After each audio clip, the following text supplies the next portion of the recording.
Dr. Anthony Harper, you're blessed to be in the Knesset with MK Amit Halevi. And very important that you are with the Likud Party.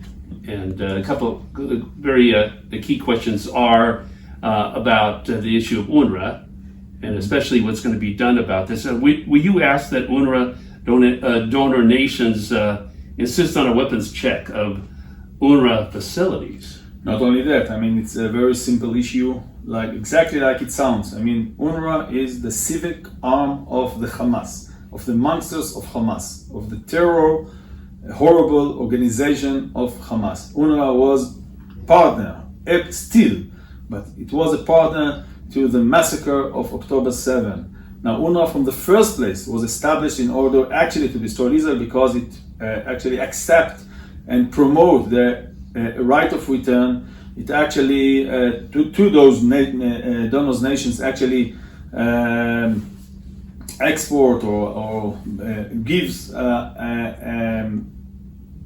fake numbers of refugees. There is no this number of refugees. Actually, there is no refugees at all in this area now, because there are the grandchildren of those ancient old refugees. That's why UNRWA from the first place is a bad organization. It didn't actually bring welfare to one refugee and actually resettled any one of the refugees. But specific regarding your questions, UNRWA all over the years educate the students in its schools to kill Jews and to delegitimize Israel.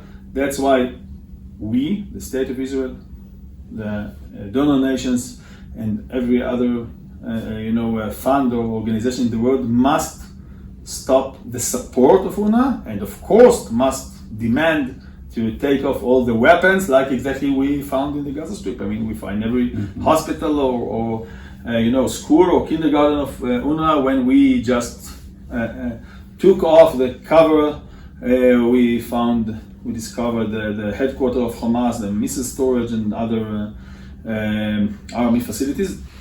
So the answer is very clear. We need, after October 7, at least after October 7, to stop the fake party of organizations that have humanitarian title, but actually they are cooperating with the terror organizations on a daily basis. Okay, along with that, I'm just curious about if you will ask Israel, to inspect, all these UNRWA facilities for all weapons. No question. First of all, I asked Israel. I asked my government, and actually this week was the first step that has actually been done regarding UNRWA. That I asked not to give UNRWA, free lands, lands in Jerusalem. UNRWA has here two institutions. One is really in a very known place in Jerusalem, and the other is in the northern side of Jerusalem. Both are state national lands, and actually all over the years since '67, we let them use.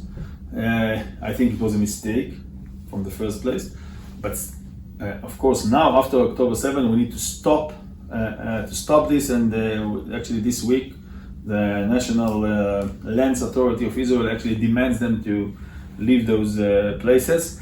And of course the weapons, no doubt about it. This is our role, this is our job in order to secure our people. That's what we should do. We are doing it in Gaza, as I mentioned before. We should do it in Jerusalem and in Judea Samaria. Every place that you see the UNRWA title, you need to suspect that beyond this title, this humanitarian title, you will find terrorists. And that's why this is our role. You need to learn a lesson from what we saw in October 7. So that's what we need to do. Yes, and I know that you're very familiar with the myth of Palestine, more specifically, and the Roman Emperor Hadrian and all that. Yes, I mentioned the names of organization. I'm saying, it doesn't matter.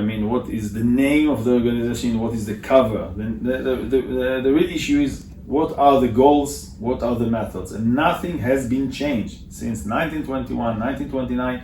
Those are the same goals of the extremist Muslims like Haj Jamal al-Husseini, was a good friend of Hitler and Mussolini, and since then till today, I mean, those are the same goals and the same Palestinian lie. What I've said, that this Palestinian lie, it didn't start today. I mean, it was an old lie of Adriano Caesar 2,000 years ago, after our very hard rebellions against it, and he had many lost. So he wanted to make a revenge, and part of the revenge was to whip out Israel off the map, and actually that's why he called he named Bet Shan is Catopolis, Jerusalem is Ilia Capitolina, and Judea, which was the name of our state, became Palestine. It's not Yasser Arafat, he didn't invent it. What he did invent, by the way, that he saw that this lie is not enough, because there was the national rights, so he invented the Palestinian people. We know the facts. I mean, the history is that since 1840 to 1940 or 1948, there were more than 1 million documented immigrants that came from Saudi Arabia, from Syrian, Lebanon, from Egypt, and the British Empire, and before that the Ottoman Empire let them in. They were all immigrants that came in order to have a work and to have prosperity here because of the Zionist project that was very successful over the years. So these are the facts. There were no Palestinian people. If you dig hundreds of miles in the land, you will not find one Palestinian coin, because there was not Palestinian people. And this lie actually is one of the tools of the part of the Arab nations, not all of them, but part of the Arab nations, in order to destroy Israel. And we need, first of all, to publish it, and second, of course, to fight against this lie. It's not a regular lie. I mean, it kills us every day. We saw the outcomes in October 7. And we need to take care that there will not. I mean, Palestinian state means equal destruction of Israel. Mm-hmm. That should be very clear, and that's why we're here. So this is really linked to the next question about the rise of anti-Semitism. And you're concerned about the rise of anti-Semitism, especially in light of October 7. Yes, I mean, after October 7, we can see the rise of, part of it's, the old anti-Semitism that were over the Middle Ages and all over the years, but I think there is something new here, that it's relevant not only to regular anti-Semitism, it's actually a battle, internal battle in the Western countries. And you see that many radical progressive powers actually cooperate with the extremists of the Muslim world. And you ask yourself, why, how they came together? I mean, what those modern progressive people do is with the Salafian, with those ones that want to bring us back to the 62 year or whatever. And the answer is that both of them don't want to have a world with national identities.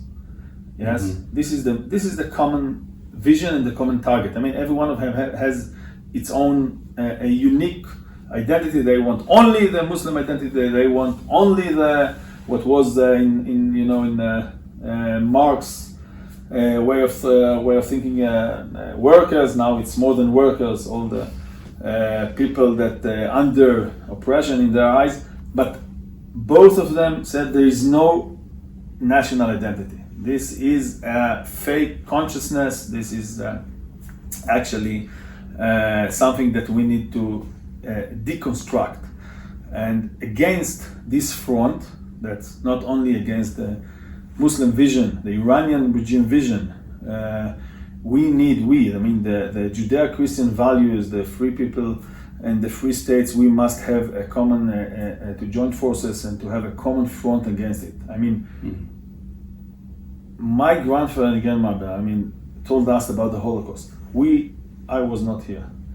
But when I was in school, I said, I would go to Roosevelt. What's going to do? There was a state that they had the inspiration to destroy it and to murder all the Jews, and it has a totalitarian vision and racist vision. This is it today. We have the Iranian regime, same. They also have a totalitarian and racist vision. We are the small Satan in their vision. The United States of America is the great devil, the great vision. They slowly taking over other people's territories, like the Nazis did with Austria and with the Sudetic mountains of Czechoslovakia. The same thing they're doing today with Syria, Lebanon, Yemen, Iraq, Gaza. I mean, they take other people's territories, and they are developing actually very weapon systems, or include the nuclear weapon, as you know. So we have the same phenomena like we had 8 years ago.